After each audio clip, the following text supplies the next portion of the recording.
اعوذ باللہ من الشیطان الرجیم بسم اللہ الرحمن الرحیم سبح للہ ما فی السماوات والارض وهو العزیز الحکیم وقال فی سورة اسراء تسبح له السماوات السبع والارض ومن فیہن وَإِن مِّن شَيْءٍ إِلَّا يُسَبِّحُ بِحَمْدِهِ وَلَكِن لَا تَفْقَهُونَ تَسْبِيحَهُمْ صدق اللہ مولانا العظیم۔ سامعین گرامی، ہم سب جانتے ہیں اللہ رب العزت نے ایک بار پھر ہمیں ماہ مبارک رمضان کی سعادت عطا فرمائی ہے، اور ہم اپنی زندگی میں ان گھڑیوں اور ساعات کو اللہ کی رحمت میں گزارنے کی نیت کر کے جو بھی اس کی طرف سے حکم دیا گیا ہے کسی نہ کسی حد تک اس پر عمل کرنے کی کوشش کر رہے ہیں۔ یہ اللہ کا احسان ہے، اس کا کرم ہے، جتنا شکر ادا کیا جائے اتنا کم ہے، اس وقت کو جتنا غنیمت سمجھا جائے اتنا بہتر ہے۔ لیکن میں نے قرآن مجید کا اور آقا رحمت علیہ السلام کی مختلف احادیث کا جتنا بھی مطالعہ کیا ہے، اس میں ایک نتیجہ ہر وقت اور ہمیشہ مجھے میسر آیا کہ یقیناً ہم اللہ کے بندے اور اس کا اقرار کرتے ہیں کئی بار اپنی نمازوں میں، اپنی دعاؤں میں، تو ایمان کا پہلا جز تو یہی ہے کہ کائنات کے بادشاہ کی طرف سے جو حکم آ جائے بس اس کے سامنے سر جھکا کے اطاعت کے لیے اپنے آپ کو تیار کیا جائے۔ یہ ہماری بندگی کی پہلی صورت ہے۔ اسی وجہ سے ایک صاحب ایمان مومن، اللہ اور اس کے رسول پر یقین اور ایمان رکھنے والا، وہ اس بات کی تحقیق تو کرتا ہے کہ کیا یہ بات اللہ نے اور اس کے رسول نے فرمائی ہے یا نہیں فرمائی، لیکن جب اسے یہ پتہ چل جاتا ہے کہ یہ اللہ نے اور اس کے رسول نے فرما دیا ہے تو پھر وہ ایک اطاعت گزار بندے کی طرح اس پر سر جھکا لیتا ہے اور اطاعت کرنے کے لیے تیار ہو جاتا ہے۔ لیکن اس کا دوسرا پہلو بھی ہمیں قرآن مجید اور احادیث مبارکہ سے ملتا ہے کہ جو کام ہم کر رہے ہیں، جو عبادات اور اطاعت کی شکلیں ہم اختیار کرتے ہیں، اگر اس میں غور و فکر کو بھی شامل کر لیا جائے اور اس کے اندر سے وہ حکمتیں بھی تلاش کرنا شروع کر دی جائیں اور اس سے جڑے ہوئے دیگر جو تقاضے ہیں وہ بھی پورے کرنا شروع کر دیے جائیں تو وہ عبادت زیادہ بہتر ہو جاتی ہے۔ اس کے اجر میں، اس کے ثواب میں اور اس کی انسانی زندگی پر جو اثرات ہوتے ہیں اس میں کئی گنا اضافہ ہو جاتا ہے۔ اس لیے آج کی اس مجلس میں جو روزے کے بنیادی مسائل ہیں وہ تو تذکرہ ہوتے رہتے ہیں اور آئندہ بھی ہوتے رہیں گے، ایک ہلکا سا اس کا اشارہ ہوگا، لیکن کچھ باتوں پر غور و فکر کرتے ہوئے ہم اپنے اندر کی دنیا کو آباد کرنے، اسے بہتر بنانے،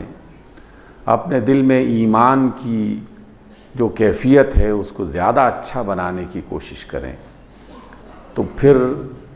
تھوڑی عبادتیں اور معمولی سے کام بھی وہ ہمارے لیے زیادہ کارآمد ہو جائیں گے، زیادہ باعث برکت ہو جائیں گے۔ پہلا تصور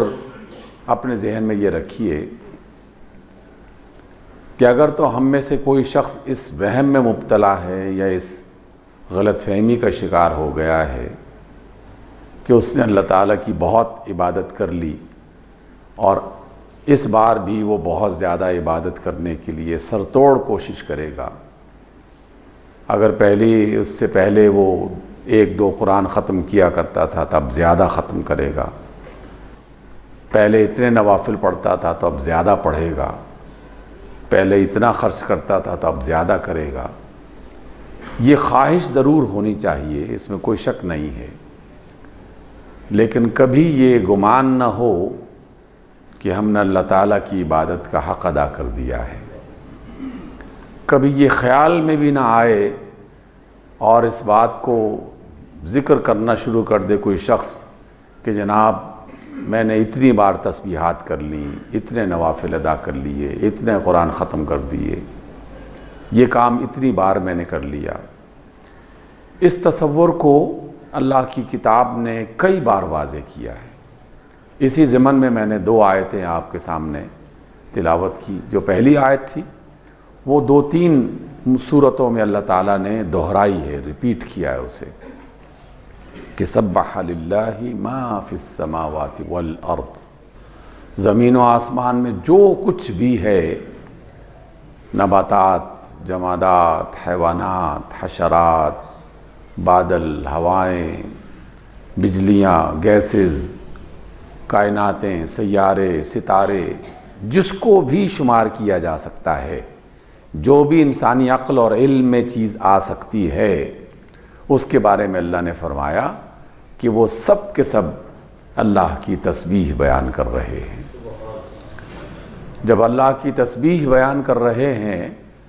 تو کیا آپ ان کی تعداد کا اندازہ لگا سکتے ہیں کہ یہ مخلوقات اللہ تعالیٰ کی کتنی تعداد میں اللہ کی کائناتوں میں پھیلی ہوئی ہیں؟ ہم اس مخلوقات کی تعداد کا اندازہ نہیں لگا سکتے۔ کیا ہم ان تمام مخلوقات کی عمروں کا اندازہ لگا سکتے ہیں کہ یہ کب سے کائنات میں بنائی گئی ہیں اور نہ جانے کب تک رہیں گی؟ چرند پرند اور حیوانات اور نباتات کی عمر کا ممکن ہے آپ اور ہم اندازہ لگا سکیں، لیکن کیا سورج کی عمر کا اندازہ لگا سکتے ہیں؟ کیا سورج سے بڑے بڑے سیاروں اور ستاروں کا اندازہ لگا سکتے ہیں کہ اللہ نے کب انہیں تخلیق کیا تھا اور نہ جانے کب تک انہوں نے رہنا ہے؟ کسی فرشتے کی عمر کا اندازہ لگا سکتے ہیں کہ اللہ نے فلاں جناب میکائیل کو، جناب جبریل کو کب تخلیق کیا تھا؟ کروڑ برس گزر چکے ہیں اور اللہ تعالیٰ ان سے اپنی تسبیحات کروا رہا ہے اور اپنی نمازیں پڑھا رہا ہے۔ قرآن مجید کی ایک اور آیت میں ایک دوسرے انداز میں اللہ رب العزت نے اس بات کا ذکر کیا کہ کیا تم دیکھتے نہیں، کیا تم جانتے نہیں کہ آسمانوں اور زمین میں جو بھی ہیں، پھر پرندوں کا بطور خاص ذکر کیا، اور یہ جو پرندے اڑتے ہوئے فضاؤں میں آپ کو دکھائی دیتے ہیں، کل قد علم صلاتہ و تسبیحہ، ان میں سے ہر ایک مخلوق، یعنی زمین و آسمان کی ہر مخلوق جو کسی شکل اور کسی حیت میں موجود ہے، وہ اپنے نماز کا طریقہ جانتا ہے اور اپنی تسبیح کا انداز جانتا ہے، لیکن تم ان کی نماز اور ان کی تسبیحات کو نہیں جانتے کہ وہ نمازیں کس طرح ادا کرتے ہیں۔ جب میں نے یہ آیت پڑھی تو واقعی محسوس ہونے لگا کہ جیسے اللہ تعالیٰ کی اس کائنات میں ہر پتھر نماز ادا کر رہا ہے، ہر شجر نماز ادا کر رہا ہے، ہر پرندہ نماز ادا کر رہا ہے، ہوا کا ہر جھونکا اپنے انداز میں نماز ادا کر رہا ہے، ہر چیونٹی اپنی نماز ادا کر رہی ہے۔ تو یہ گمان نہ آئے کہ ہم نے نمازیں ادا کر لی ہیں تو کوئی انوکھا کام کر لیا ہے۔ ہم کسی پر احسان نہ جتائیں، اس کی اربوں کھربوں کی مخلوقات دن رات یہی کام کر رہی ہیں۔ اس لیے اللہ تعالیٰ کو ہماری نمازوں کی کوئی حاجت نہیں ہے، ہمارے روزوں کی کوئی حاجت نہیں ہے، ہماری تسبیحات کی کوئی حاجت نہیں ہے۔ اس کے ناموں میں سے ایک نام بہت ہی عظیم الشان اور قرآن مجید کی سب سے زیادہ پسند کی جانے والی، اللہ کو جو سب سے زیادہ محبوب صورت ہے، چھوٹی سی سورہ اخلاص، اس میں باقاعدہ اس کا ذکر ہے، قل هو اللہ احد، پھر کہا جاتا ہے اللہ الصمد، وہ الصمد ہے۔ الصمد کا جو لفظ ہے وہ میری اسی گفتگو کا خلاصہ ہے کہ اللہ تعالیٰ کو ہماری کسی نماز، کسی تسبیح، کسی روزے، کسی حج عمرے، کسی عبادت کی کوئی حاجت نہیں ہے، اس لیے کہ وہ بے نیاز ہے، ہر چیز سے بے نیاز۔ جن تمام چیزوں کے ہم محتاج ہیں ان میں سے وہ کسی کا محتاج نہیں ہے۔ تو اللہ تعالیٰ نے پھر یہ حکم ہمیں کیوں دیا ہے؟ تو پہلی بات تو کنفرم ہے، اس کی گواہیاں اللہ کی آیات دے رہی ہیں، رسول اللہ کی تعلیمات دے رہی ہیں کہ اسے ہماری عبادات کی ضرورت نہیں ہے۔ تو پھر دوسرا نتیجہ خود بخود ہماری سمجھ میں آنا چاہیے کہ ان عبادات کی در حقیقت ہمیں ضرورت ہے، ان نمازوں کی ہمیں ضرورت ہے، ان روزوں کی، تسبیحات کی، دیگر جو اطاعت کی ہم شکلیں اختیار کرتے ہیں، اس کی ہمیں ضرورت ہے۔ لیکن کتنے ہی نادان لوگ ایسے ہیں جنہیں اپنی ضرورت کا، اس والی ضرورت کا پتہ نہیں ہے، اپنی اس والی ضرورت کا پتہ نہیں ہے، اسے صرف 5 7 10 ضرورتوں کا پتہ ہے اور اسی میں ساری زندگی کھپا دیتا ہے۔ اسے خبر ہے کہ اسے بھوک لگے گی تو کھانا کھائے گا، کھانا اس کی ضرورت ہے، پیاس لگے گی تو پانی پیے گا، پینا اس کی ضرورت ہے، دھوپ لگے گی تو سایہ چاہیے، سایہ اس کی ضرورت ہے، اندھیرا ہوگا تو روشنی اس کی ضرورت ہے، خوف ہوگا تو حفاظت اس کی ضرورت ہے، بیمار ہوگا تو صحت اس کی ضرورت ہے، درد ہوگا تو درد سے آرام اس کی ضرورت ہے۔ اس طرح کی ہم نے چند ضرورتوں کی ایک لسٹ بنا رکھی ہے، اور ہم یہ سمجھتے ہیں کہ ہم نے اپنی حاجتیں، اپنی ضرورتیں پوری کر لیں، اور زندگی بھر اسی کے غم میں، اسی کی پریشانی میں مبتلا رہتے ہیں۔ سارے سفر دنیا میں مشرق سے مغرب تک، دن کو رات بنا دینا، رات کو دن بنا دینا، بے چین بے قرار رہنا، اپنے آپ کو تھکا دینا، اس میں اپنی ان ضرورتوں کو ہم نے چونکہ جان لیا، محسوس کر لیا، اس لیے اس کی تگ و دو میں ہم دن رات کھپا دیتے ہیں۔ لیکن اللہ رب العزت نے ہماری ضرورتیں کچھ اور بھی بنا رکھی ہیں، جو ان بنیادی اور مادی قسم کی ضرورتوں کے ساتھ بھی جڑی ہوئی ہیں،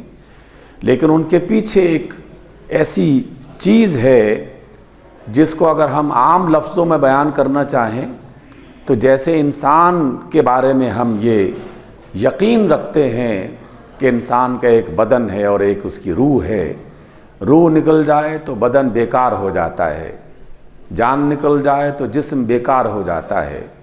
اسی طریقے سے ہماری وہ تمام ضرورتیں جنہیں ہم پوری کرتے رہتے ہیں، ان کے اندر بھی ایک روح پائی جاتی ہے۔ اس روح کو پہچاننے کے لیے، اس روح سے ایک تعلق قائم کرنے کے لیے، اور اس روح کی تاثیر اپنی زندگی میں پیدا کرنے کے لیے اللہ تعالیٰ نے ہمیں یہ سارے کام، نماز، روزے، حج، زکوٰۃ، تسبیحات، یہ اس طرح کے کام ہمیں عطا کر دیے ہیں۔ یہ سارے کام ہمیں کون سی ایسی بنیادی چیز عطا کرتے ہیں؟ کون سی ایسی چیز بنیادی عطا کرتے ہیں؟ ہم اور آپ اس پر غور کریں گے تو در حقیقت یہ ہمارے دل کو زندہ اور بیدار کرنے کی صورت میں اس کے اندر ایک احساس پیدا کرتے ہیں، احساس کہ کسی کو فیل کیا جائے، کسی کو محسوس کیا جائے، اور جب آپ کسی کو محسوس کریں گے تو اس کی یا راحت ملے گی یا بے قراری ہو جائے گی۔ یہ محسوس کرنے والی جو قوت ہے جسمانی اعتبار سے بھی اللہ رب العزت نے ہمارے اندر رکھی ہوئی ہے، جسمانی اعتبار سے بھی رکھی ہوئی ہے،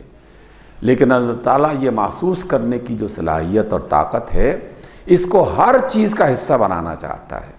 ہر چیز کا حصہ بنانا چاہتا ہے۔ آپ میں سے کئی لوگ اس مرحلے سے گزرے ہوں گے، میں بھی کوئی 4-5 مرتبہ گزر چکا ہوں۔ کچھ آپریشنز ایسے ہوئے، انستھیزیا کے ذریعے سے ڈاکٹر نے جب معطل کر دیا وہ نظام جو محسوس کرنے والا نظام ہے، جس سے درد پتہ چلتا ہے، تکلیف کا اندازہ ہوتا ہے۔ کئی گھنٹوں تک کچھ خبر نہیں تھی کہ دنیا کہاں ہے اور چاروں طرف کیا ہو رہا ہے، اور جسم کو کاٹ پیٹ رہا ہے، کوئی نہیں رہا، کہیں اس کو چھیدا جا رہا ہے کہ نہیں جا رہا، کوئی اس کو سی رہا ہے کہ نہیں، کوئی احساس ہی نہیں۔ یہ ہم زندگی میں ہر مقام پر، ہر جگہ پر اس کا تجربہ دیکھتے رہتے ہیں اور خود بھی کبھی کبھی گزرتے ہیں۔ اس کا مطلب یہ ہے کہ ہمارے جسم کے اندر بہت ساری چیزیں ایسی ہیں کہ جس کے اندر سے اگر احساس کا عنصر نکال دیا جائے تو وہ سب بے معنی ہو جاتی ہیں، ان کی کوئی حیثیت باقی نہیں رہتی۔ میں ایسے بعض اپنے قریبی اور دوستوں کے مریضوں کو جانتا ہوں جن کے بارے میں یہاں تک بھی خبر ملی کہ فلاں شخص جو ہے وہ 1 سال سے ہاسپٹل میں پڑا ہوا ہے اور اسے کوئی ہوش نہیں ہے، اسے مصنوعی آلات کے ذریعے سے بس سانس فراہم کیا جا رہا ہے۔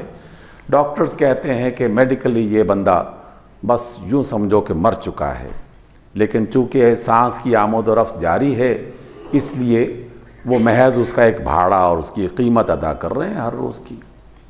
احساس اللہ تعالیٰ کی بہت بڑی نعمت ہے جو انسان کو زندہ بناتا ہے یا اسے مردوں سے بدتر بنا دیتا ہے۔ اللہ تعالیٰ یہ والا احساس ان نمازوں اور روزوں کے ذریعے سے ہمارے اندر پیدا کرنے کی کوشش کرتا ہے۔ اللہ تعالیٰ کو قطعاً اس بات کی فکر نہیں ہے کہ یہ لوگ سارا دن کھانا چھوڑ دیں گے، پینا چھوڑ دیں گے تو میرے خزانے میں کچھ اضافہ ہو جائے گا۔ ہم انسانوں کی طرح نہیں ہیں وہ۔ ہم نے اپنی دنیا میں گوشت کی قلت کو پورا کرنے کے لیے یا اس میں کچھ مزید بہتری لانے کے لیے بدھ اور منگل کو چھٹی کروا دی، کہا کہ منگل اور بدھ کو گوشت ذبح نہیں کیا جائے گا کیونکہ شارٹیج ہو گئی ہے۔ اللہ تعالیٰ کو اس بات کا کوئی پریشانی اس کو نہیں ہے۔ ہمارے بھوکے رہنے سے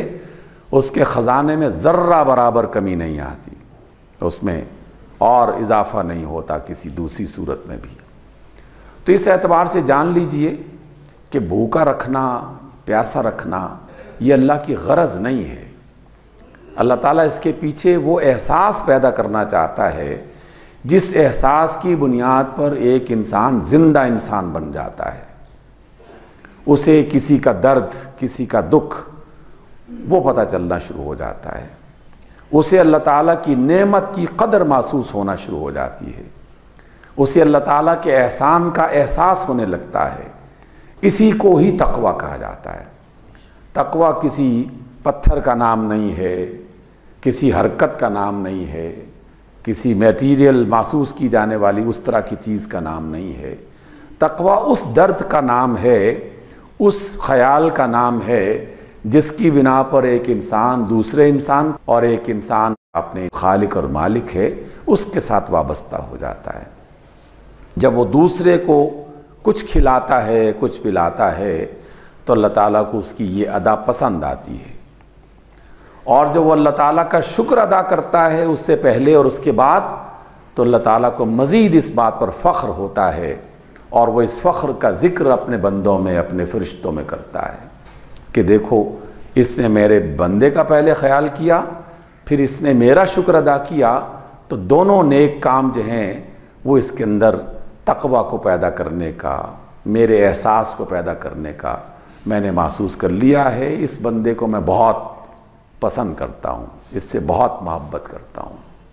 تو روزہ ہمارے اندر در حقیقت اس احساس کو بیدار کرنے کا ایک بہت بڑا ذریعہ ہے۔ وگرنہ بہت ساری آیات ہیں جس میں اللہ نے اس بات کا ذکر کیا کہ لوگوں تمہاری ساری زندگی کی تسبیحات ایک طرف اور صرف ایک فرشتے کی تسبیحات اس کے مقابلے میں زیادہ ہیں۔ تمہاری زندگی بھر کی نمازیں سارے انسانوں کی ایک طرف اور صرف ایک دریا میں موجود مچھلیوں کی عبادتیں اور نمازیں تم سے زیادہ ہیں۔ اس کو اس بات کی قطعاً کوئی کمی نہیں ہے کہ اس کا نام لینے والے دنیا میں موجود نہیں رہیں گے۔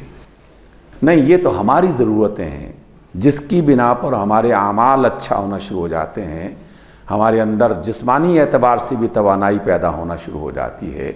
اور ہماری زندگی میں سکھ اور چین کی بہت ساری صورتیں وہ بھی وجود میں آ جاتی ہیں۔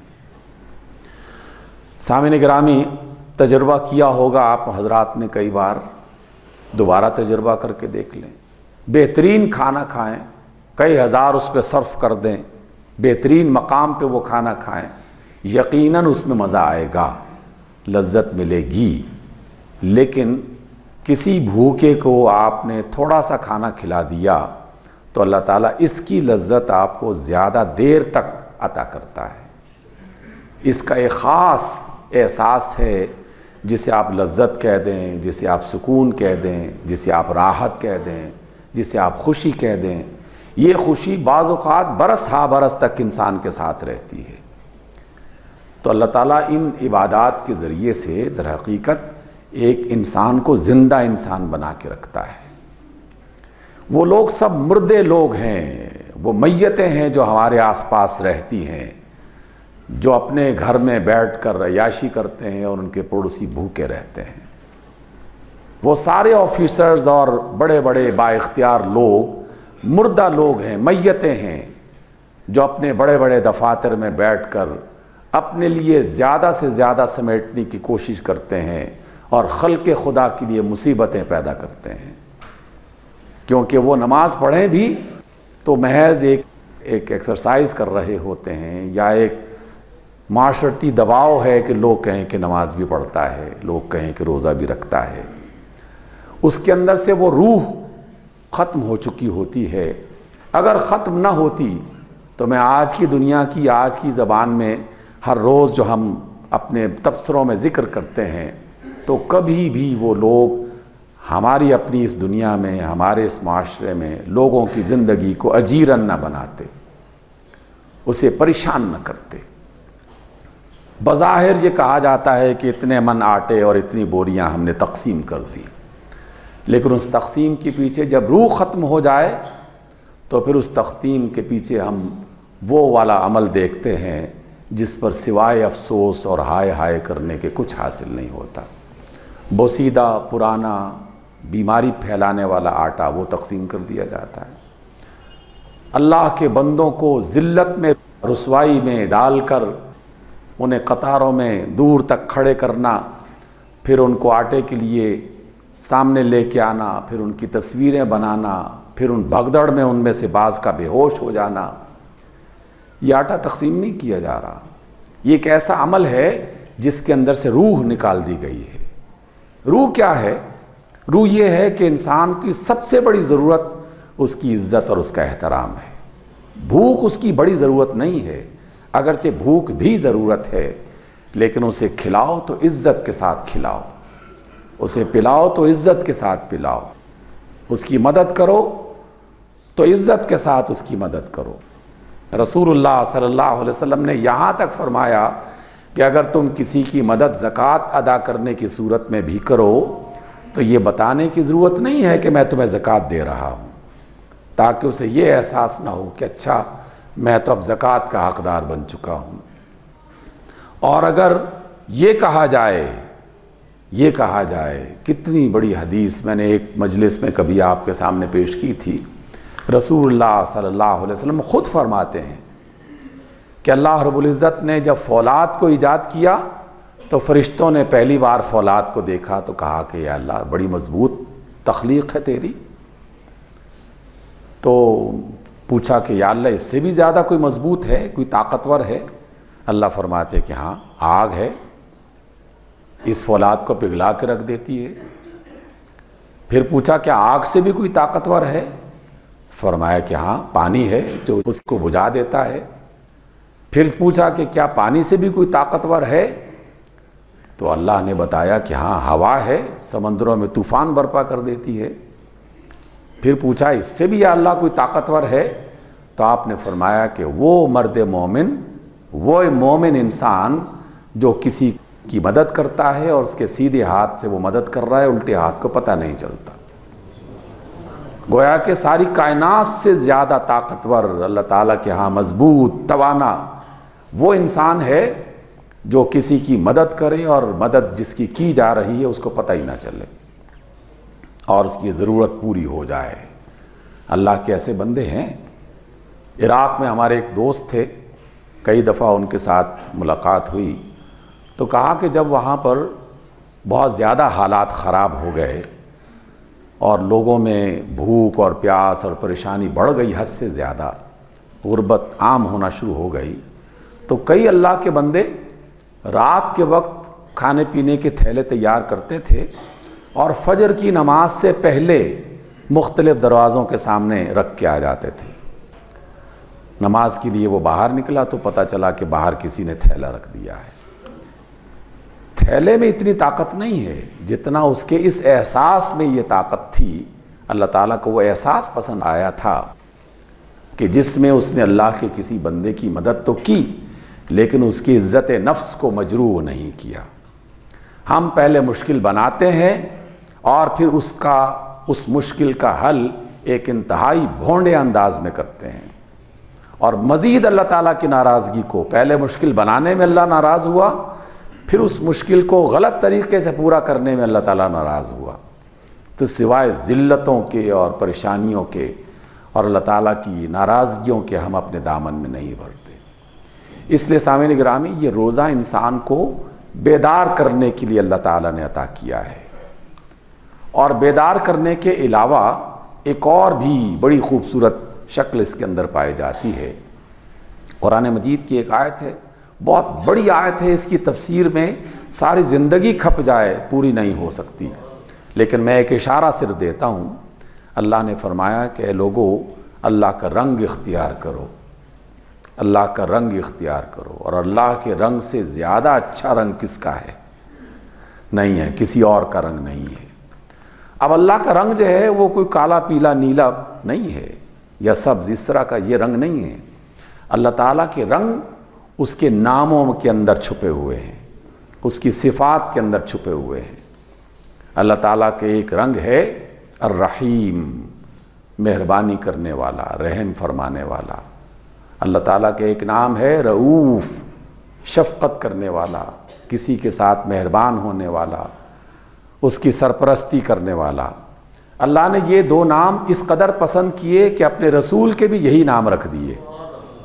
قرآن مجید میں رسول اللہ صلی اللہ علیہ وسلم کے جو نام بیان کیے گئے ہیں اس میں رؤوف اور رحیم اللہ کے رسول کا نام بھی ہے۔ تو یہ رنگ کیسے ہم اپنے اندر پیدا کریں گے، اپنی شخصیت کا حصہ کیسے بنائیں گے؟ جب ہم خلق خدا کے لیے رؤوف اور رحیم بن جائیں گے تو اللہ کا یہ رنگ ہم میں پیدا ہو جائے گا، اور اللہ کا حکم ہے کہ اپنے اندر یہ رنگ پیدا کرو۔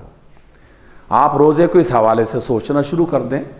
تو جو بھی آپ کو اللہ نے موقع دیا ہے سوچنے کا، اس کا ایک اور ہلکا سا اشارہ۔ کوئی تناسب اور نسبت انسان بنا ہی نہیں سکتا، سوچ ہی نہیں سکتا۔ انسان کے پاس کوئی ایسا پیمانہ ہے ہی نہیں کہ ایک طرف اللہ کی صفت ہو اور دوسری طرف اللہ کی کائنات، دونوں میں کوئی نسبت نہیں ہے۔ لیکن اللہ تعالیٰ اس کی معمولی سی جھلک بھی اپنے بندے میں دیکھ لے تو اس کو وہ بات اچھی لگتی ہے کہ اس نے میرا رنگ اپنانے کی کوشش تو کی۔ تو روزے میں آپ دیکھیے قرآن مجید میں، احادیث میں اس بات کا ذکر موجود ہے کہ اللہ تعالیٰ کو کھانے کی کوئی حاجت نہیں ہے۔ گویا کہ اللہ کا رنگ یہ ہے کہ اسے کھانے کی کوئی حاجت نہیں ہے۔ وہ کبھی نہیں کھاتا، کبھی نہیں پیتا، کبھی نہیں سوتا، کبھی نہیں آرام کرتا۔ یہ 3-4 صفات روزے میں تلاش کیجیے، مل جائیں گی آپ کو۔ اللہ سے ہم نے گویا کہ یہ اظہار کیا کہ اللہ تو کبھی نہیں کھاتا، ہم تو